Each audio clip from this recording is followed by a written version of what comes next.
Welcome to my experimental study and thanks for participating today. My name is Christina Adam and I'll be showing you a brief tutorial video about two data modeling approaches that will be subject in today's experiment. First of all, what is a database? A database is an organized collection of data ideal for storing as well as retrieving information. So basically a bunch of tables that hold your information, but they're linked so you don't get a lot of duplicate data. This makes it easier to find your information later because you can make a search instead of seeing the data all at once. The first step in creating a database is to create a data model. A data model provides appropriate structures of data that address and support the business requirements. So you might want to ask yourself what are the things that need to go in a database and what information you want to keep about those things. There are two kinds of data models that we want to look at today. The diagrammatic entity relationship diagram, short ERD, and the text-based, fact-based information modeling language, short FIML. Let's have a look at the ERD first. The main concepts of an ERD are entities, attributes, and relationships. Entities are displayed as a rectangle that contain attributes and can participate in relationships with other entities. So entities may be representing a person, place, thing, or event that you want to track in a database. For instance, an employee. The entity employee is a representation of all employees in the real world. Now we want to define the employee a bit more, and therefore we need attributes, which are basically pieces of information about the employee that we want to know. So here we might want to know the employee's first name, last name, date of birth, start date, and position within the firm. A particular instance of the entity employee could be Michael Adams with his date of birth, start date, and business analyst as his position within the firm. Next, we want to make sure that we can uniquely identify each of the employees. However, none of the attributes we've defined so far can ensure a unique identity, as there could be two employees with the same names, for example. And hence we need another attribute that uniquely identifies the entity, such as an ID or a code that is only used once. In an ERD, a unique identifier is an attribute that is underlined, in our case, an employee ID. Now, to connect information with each other and be able to navigate around in a database, entities participate in relationships. A simple example is the one we've got here with employee and department, where we can say an employee works in department and department has employees. So clearly there's some sort of relationship between those two. But we also need to specify the type of relationship by saying how many instances are allowed or necessary between those entities. We've got four different options, and here we talk about cardinalities. The first one is one mandatory, saying must be one, which we draw by two single lines, the first one for mandatory, saying must, and the second one for one. The next one is many mandatory, saying must be one or many, which we draw again by a straight line for mandatory or must, and a little crowfoot for many. The next one is one optional, saying it may be one, and may implies it can be zero. So we draw that by a little circle, which is may or zero, and a straight line for one. And many optional, saying may be one or many, and again, may means it can also be zero, which we draw by, again, a little circle for zero, and a little crowfoot for many. If we now go back to our relationship example, the relationship between employee and department could look like this. So employee must work in one department, and department must have one or many employees. So it is a mandatory many to mandatory one relationship. There's also a particular way of how we verbalize the relationship, and that we do in a clockwise manner, and we also identify descriptive labels that match how we would read from employee to department and from department to employee. So in our case, that would look like the following. Employee must work in one department, and department must have one or many employees. We could have also identified the relationship on the employee side as optional many, and then we would say department may have one or many employees, implying could also be zero, but that would imply that a department can exist with no employees assigned to it. And just because I thought it's not very realistic to have a department without at least a head of department assigned to it, we just leave it as a mandatory many relationship. To now complete the relationship and allow navigation through the entity structure, we also take the unique identifier of the one side of the relationship, which in our case is department ID, and copy it into the entity with the many side of the relationship, which is employee. And that step creates the actual linkage between two entities. And now we are able to move between those entities via this particular attribute. And to make sure that we know that department ID is the unique identifier of department and not of employee, instead of underlining it, we write it in italics. So now every time we need information from different entities, we can move around entities and move in between entities where we've got or need information from via the unique identifiers, as they create the linkage from entity to entity. We can also come across cases where we want to identify an entity by a compound identifier, which means that the identifier consists of more than just one attribute. For example, in our case here, we have employee who's assigned to an assignment, and the assignment describes a project. Instead of identifying a new assignment ID, we can just copy the unique identifiers of both employee and project. And again, remember that these are on the one side of the relationship, and copy them into assignment, which, just as we've done before, creates the actual linkage. And that's why we write both employee ID and project ID in italics. But because those two combined together can also ensure the unique identity of an assignment, we can just make it a compound unique identifier of assignment, and that's why we also underline it. The last concept is about subtypes. Subtypes apply when we have an entity that can appear in different forms and hence require some different information. For instance, an employee can be an employee on an hourly rate or on a contract. While both will have the same attributes that are defined in employee, which are employee ID, first and last name, date of birth, start date and position, they each will have some additional information. For an employee on an hourly basis, that might be the hours agreed on and the hourly rate. And for a contract-based employee, that could be contract details and salary.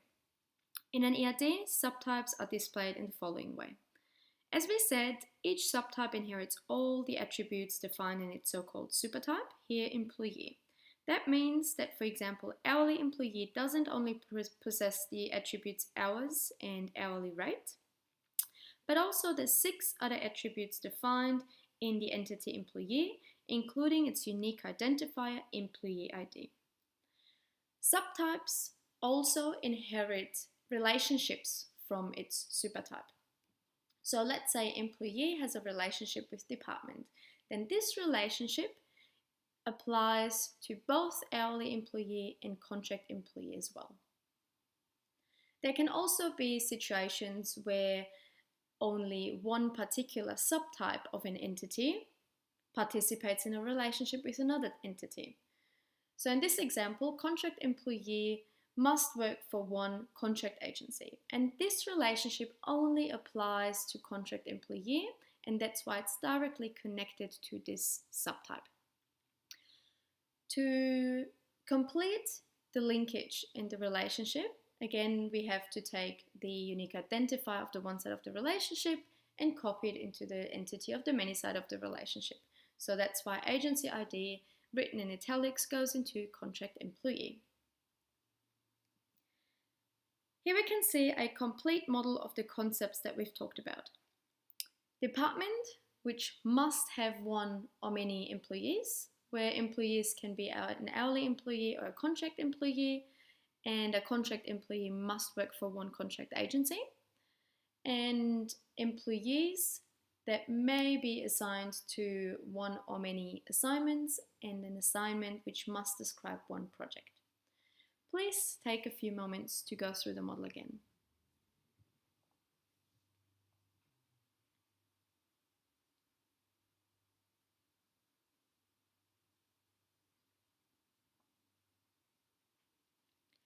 Okay, so something I want to add here, which is quite common to come with an ERD, is a data dictionary. A data dictionary gives plain business definitions about the entities and attributes that are contained in the model. For example, the first one here, assignment. Assignment is a task allocated to someone within a project. For attributes, the data dictionary further contains value types, and value types tell you the value that each of the attributes can be stored in. So for example, the number, text, a date, or a dollar value, which are the most common ones. So we've now covered the basic concepts of an entity relationship diagram. We're now going to explore another data modeling technique, which is essentially different from ERD.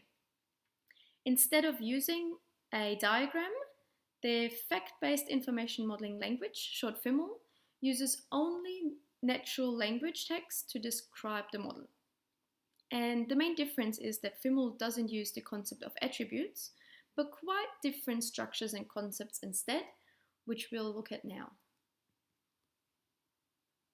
So the main concepts of FIML include objects, which are things of interest that can be values or entities, facts, which are the relationships between objects, and roles, which are the parts an object plays within a fact. Starting with objects. An object is an individual thing of interest. An object can occur in two different ways: as a value, which is something that we can write down or store, such as the name Michael Adams or the number 12345, or as an entity, which describes a thing that cannot be written down, such as a person or the employee Adams. Going from the real world into FIML language, we now use object types to provide a definition of the characteristics of a set of similar objects that each instance can make use of. So for value, we said we can write it down, and FIML now defines how it is written down. So for example, we say each name is written as a string, each ID is written as an integer. And string and integer are particular data types that we're not going to put too much emphasis on for this experiment. For entities, we said they are something that cannot be written down, so we need to find a way to identify them, to write them down. And that is done by saying each employee is identified by employee ID. So we identify employee by its employee ID, and we can make a shortcut by saying each employee is identified by its ID, and FIML automatically creates employee ID, which is uniquely assigned to employee. The next concept of FIML are roles, which enable the same object type to occur multiple times in a fact type, but in different roles. So it's basically a part played by an object type. There are three roles that we want to distinguish: the direct role, which is just the object type itself, such as employee; the qualified role, which is a part of or a further distinction of a role by specifying adjectives to the object, such as first name; and the explicit role, which is where we provide a distinctly different name for a role, such as name as CEO. And remember, because we can't write down a person, such as a CEO, we address it by its name. So that's why name as CEO. Next, we want to look at the concept of facts, which are relationships between roles that objects play. We distinguish between the number of roles that objects play that are included in the fact. One role included, employee Adams smokes. Two roles included, employee Adams works in department IT. And more than two roles included, employee Adams works in department IT on project test. Each of these readings is a meaningful sentence relating the roles of a fact type in close to natural language. A reading is often constructed from a verb between the first two roles and a preposition between the following roles, such as in the third example here. Facts between two or more objects can have multiple readings representing the different ways the same information can be expressed in natural language. So instead of saying employee Adams works in department IT on project test, we could also say project test is executed in department IT by employee Adams, and it would display the same information. FIML now defines fact types to provide definitions of relation patterns between one or more roles. And again, we have the readings between different numbers of roles included. And as you can see, the FIML text is just as our real-world examples before, just without the actual instances. So employee smokes, employee works in department, and employee works in department on project.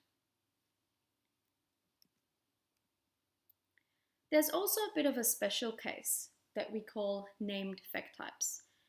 That occurs when we have a relationship, so a fact type, that we want to store more information on. So an example is employees assigned to project. Because we can only store information to employee and project, but as I said, we might have cases where we want to store information about the fact type. We make the fact type an object type, so we can actually store further information to it, such as date and hours. The way that is displayed in FIML is by is where. So we say assignment is where employee is assigned to project. If you think back to the ERD, we said there's always two-way verbalizations. So we have the same thing in FIML, which are called two-way readings, which means we don't only go from employee to project, but we also look at the relationship vice versa. So we add project engages employee. Similar to ERD, we can identify quantifiers, which define the number of objects participating in a fact type. In fact types, the quantifier is always written before the last role of the reading, which we'll see in a second. So the quantifiers are 1, which means exactly 1, and then example is employee works for one department. That's the equivalent of 1 mandatory in ERD. At least 1, which means 1 or more, and an example is department has at least 1 employee, which means many mandatory in ERD. At most 1, so say 0 or 1, an employee has at most 1 position. The equivalent in ERD would be 1 optional. And many, so anything from 0 to many. And an example is employee is assigned to project. As you can see here, many as a word is not actually written down in the reading. And that's because it is implied. So whenever you don't see any of the 3 quantifiers, it is many, and the equivalent of ERD is many optional. Now we want to look at a little example and compare FIML and ERD. When we look at the ERD, we have an employee who must work for one department and a department who must have 1 or many employees. When we create the FIML model, we first identify the entities, both by its ID, and FIML again by saying its ID creates the actual employee ID and department ID. Then identify the fact types, where employee works for one department and department has at least 1 employee. So we have the quantifiers in here, and this relationship is equivalent to the relationship in ERD. And then define the roles that employee and department play in the fact types. And in ERD, those are not roles, but written as attributes. Another concept of FIML is subtyping, where all subtypes possess the same characteristics as its supertype. And in FIML, this is written by as a kind of. For example, contract employee is a kind of employee, and hourly employee is a kind of employee. When we look at the ERD again, and remember that all the subtypes were inheriting all the attributes and relationship of its supertype, it is a similar concept for FIML, where the object types have the same characteristics of its supertype. Having covered the main concepts of FIML, this slide now shows the complete model of our example used in this tutorial. First, we identify the value types and then the entity types, where each employee, department, and project is identified by its ID. Then the two subtypes, contract employee and hourly employee. Then define the fact type, the relationship between employee and department in a two-way reading. Then on the right side, we continue with the named fact type assignment, which is where employee is assigned to project and project engages employee, and identify the roles that each employee, department, contract employee, hourly employee, and assignment plays within the fact types. Please take a few moments to familiarize yourself with the model.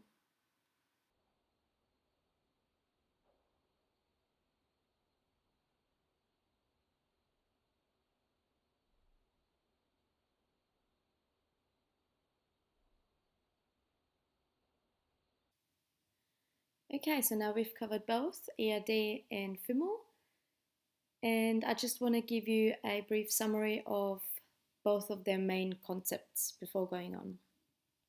So with ERD, those are the entities, in our case department and employee, attributes, which are contained within the entities, and attributes include unique identifiers. So unique identifiers are just specific types of attributes that uniquely identify a entity, and hence we underline it. Then we have relationships. In this relationship, a department must have one or many employees, and an employee must work in one department. So this is a mandatory one to mandatory many relationship. We also have other relationship types, which are optional one or optional many. And we draw optional by a little circle instead of a straight line for mandatory. And then we also have the unique identifier from an entity over one side of a relationship that gets copied into the entity on the many side of the relationship to create the actual linkage that allows us to move in between entities. And we said that this copied identifier we write in italics. Then with FIML, we said the main concept is object types. And object types can be either value type or an entity type. So starting with the value type, in our case name, ID, date or position. And we also need to describe how we store a value type, and that we do by data types. So either as a string, which are letters, or an integer, which are numbers, or maybe a date. And the whole sentence of reading then tells us how the value type is written or stored. So each name is written as a string, for example. Then we have the second form of object types, which are entity types. In our case, employee and department. And the whole sentence tells us how entity types are identified. And it's a similar concept as with ERD, that we uniquely need to identify an entity type. And we could say each employee is identified by its name, but we said, it's highly likely that there might be several people with the same name, so we pick an ID, and the ID or name is just the value type. So we identify the entity type by its value type. Then we have the fact types. The fact types are the relationships between two or more object types.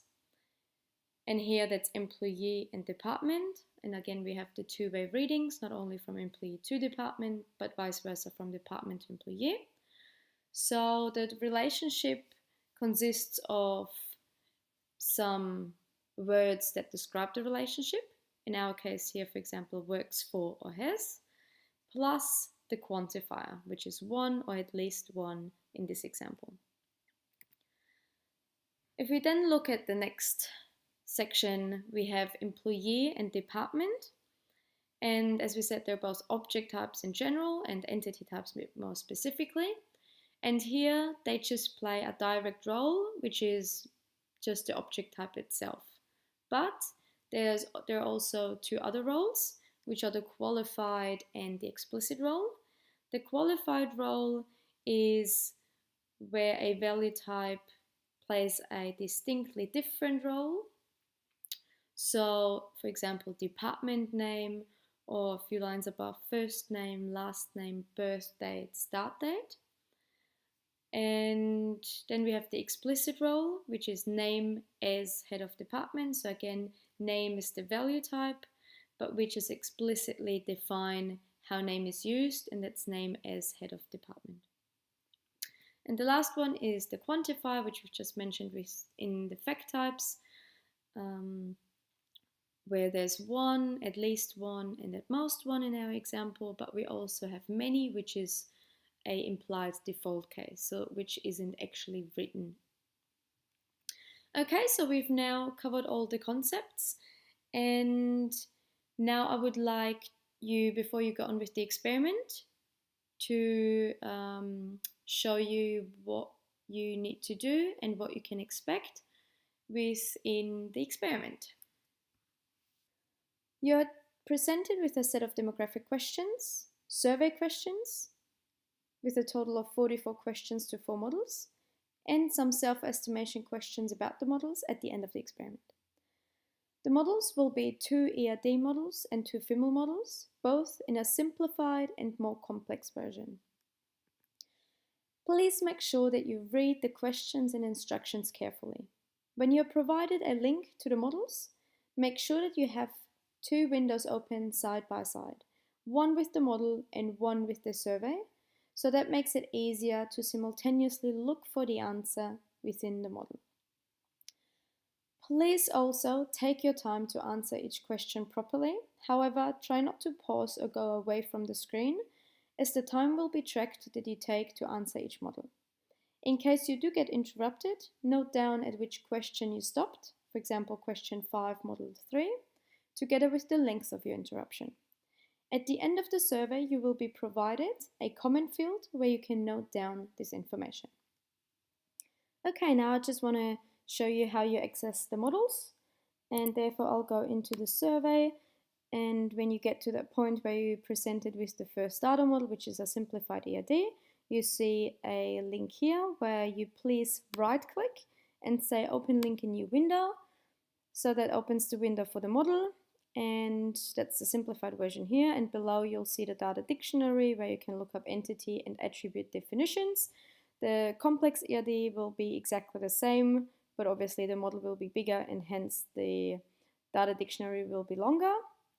And as I said before, you just readjust the size of the survey window as well, so you can click through the questions here and simultaneously look for the answer in the ERD. Okay, so I'll close the model and just show you a FIML example as well. So for example, when you get to the second data model, which is a simplified FIML version, you again right click on the link and say open link in new window. And different here is that FIML actually opens in a browser because it is embedded into this tool. And we have an editor, glossary, and output up here. You will only be looking at editor and glossary. The editor is really just a plain model all on one page, so there would be quite a bit scrolling involved. That's why you'll probably find it helpful to work with the glossary, as you have all the concepts contained in the model on the left hand side, and you can just click on any concept that you want to know something about, and then you get a definition. So instead of having a data dictionary, FIML actually has the definition embedded into the concepts here, and you see the whole usage of sale in this case, how it appears throughout the whole model, so you don't have to do any scrolling and searching. And you also see that by mousing over object types that you can actually click on those. So from sale you can here click on customer and you get redirected to customer, and you see again the definition, how it's identified, and its whole usage throughout the model. Okay, and then as I said before, again, just readjust the size and you click on next, and then you will go through the questions for this particular model until you get to the screen where you open up the next model. Okay, so we've now come to the end of this tutorial video. Thank you very much for listening and especially for participating in my experiment.